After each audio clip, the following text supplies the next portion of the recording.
இன்னைக்கு நாம பார்க்க போறது ஒரு ஊரை பத்தியோ ஒரு வெள்ளத்தை பத்தியோ மட்டும் இல்ல, நம்ம மனசுக்குள்ள நாமளே கட்டி வச்சிருக்கிற ஒரு அணைய பத்தி. மதுரை பக்கம் ஒரு கிராமம்.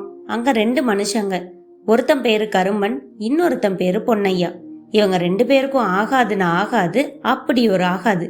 பங்காளி சண்டை பாய சுருட்டுற வரைக்கும் வாங்க. ஆனா இவங்க சண்டை பரலோகம் போற வரைக்கும் நீடிச்சுதுன்னா பாருங்களேன். வாங்க கதைக்குள்ள போலாம். இந்த சண்டைக்கு ஒரு காரணம் வேணும்ல. அது வேற ஒன்றும் இல்லைங்க. ஒரு திருவிழாவில் கருமனோட சண்டை சேவல் செத்து போச்சு.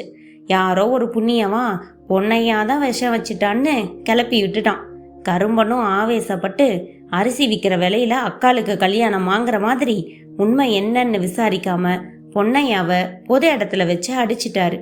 அன்னைக்கு ஆரம்பிச்சது தான் உன் வீட்டு தண்ணி என் வீட்டு திண்ணை மேல படக்கூடாதுன்னு ரெண்டு பேரும் முள்ளுவேலி போட்டு பிரிஞ்சாங்க. 20 வருஷம் ஆச்சு. ஒருத்தருக்கு ஒருத்தர் முகத்தை பாக்குறது இல்ல.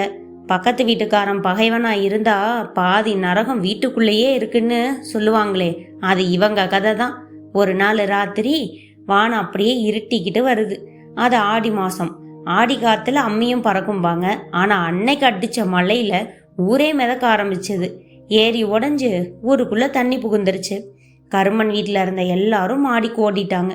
கருமன் மட்டும் தன்னோட பழைய சாமி பெட்டியை காப்பாற்ற போய் சுவர் இடிஞ்சு கால் சிக்கிக்குச்சு. தண்ணி மட்டம் ஏறுது, கழுத்து வரைக்கும் வந்துருச்சு. கருமனுக்கு ஒரு பக்கம் பயம், இன்னொரு பக்கம் கர்வம். சாவே வந்தாலும் அந்த பொன்னையா கிட்ட மட்டும் உதவி கேட்க மாட்டேன்னு வைராக்கியமா இருக்காரு. மானம் பெரிதா உயிர் பெரியதான்னு கேட்டா அன்னைக்கு அவருக்கு மானம் தான் பெருசா தெரிஞ்சுது. பக்கத்து வீட்டுல பொன்னையா தன் குடும்பத்தோட ஒரு பெரிய மரக்கட்டைய வச்சு தப்பிச்சு போய்கிட்டு இருக்காரு. அப்போ கருமனோட பையன் அழுதுகிட்டே மொட்டை மாடியில இருந்து கத்துறான், மாமா அப்பாவை காப்பாத்துங்க மாமான்னு. பொன்னையா நிக்கிறாரு. மனசுல பழைய காயங்கள். இவன் தானே நம்மளை அடிச்சான், இவன் தானே எல்லார் முன்னாடியும் கேவலப்படுத்தினான். திணை விதைத்தவன் திணை அறுப்பான், வினை விதைத்தவன் வினைதானே அறுப்பான். இவன் அனுபவிக்கட்டும்னு ஒரு நிமிஷம் நினைக்கிறாரு. ஆனா அடுத்த நிமிஷம் அவர் மனசு மாறுது. கோபம் ஒரு நிமிஷம், ஆனா பாசம் ஒரு ஆயுசுன்னு நினைச்சு கயிற்றை இடுப்புல கட்டிக்கிட்டு தண்ணிக்குள்ள குதிக்கிறாரு. முரட்டுத்தனமா நீந்தி போய் கரும்பனை தூக்குறாரு. கரும்பனை அப்பவும் உன் உதவி எனக்கு வேண்டாம்டான்னு முணுமுணுக்கிறாரு. அதுக்கு பொன்னையா சொன்னாரு, அடச்சி வாயை மூடிக்கிட்டு வாடா, உன் கூட சண்டை போடவாவது நீ உயிரோடு இருக்கணும்ல. பொன்னையா தன் தோல்ல சுமந்து கரும்பனை ஒரு பாதுகாப்பான இடத்துல கொண்டு போய் விடுறாரு. மழை நின்னுது. ஆனா ரெண்டு பேரோட கண்ணுல இருந்து ஆரம்பிச்ச மழை விடாம பெய்யுது.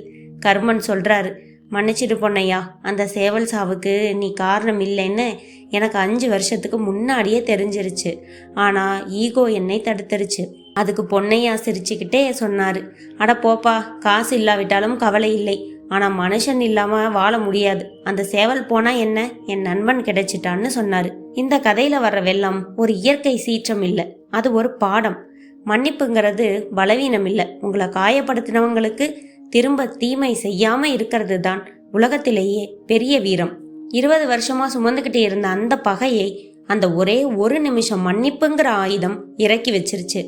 இன்னைக்கு இந்த கதையை கேட்ட நீங்க உங்க வாழ்க்கையிலயும் ரொம்ப நாளா பேசாம இருக்கிற ஒரு நபருக்கு ஃபோன் பண்ணுங்க, எப்படி இருக்கீங்கன்னு மட்டும் கேளுங்க. அந்த ஒரு வார்த்தை உங்களுக்கு இடையில இருக்கும் முள்வேலிய உடச்சி எரிஞ்சிரும்.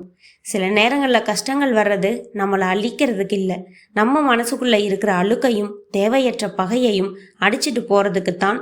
அணை உடைஞ்சா நஷ்டம், ஆனா பகை அணைஞ்சா அது லாபம்னு இந்த கதை நமக்கு சொல்லி தருது. இது போன்ற கதைகளை தொடர்ந்து கேட்க இணைந்திருங்கள். லைக், கமெண்ட், சப்ஸ்கிரைப் பண்ணி எனக்கு சப்போர்ட்டும் பண்ணுங்க. வேற ஒரு நல்ல கதையோட மீண்டும் சந்திப்போம். நன்றி, வணக்கம்.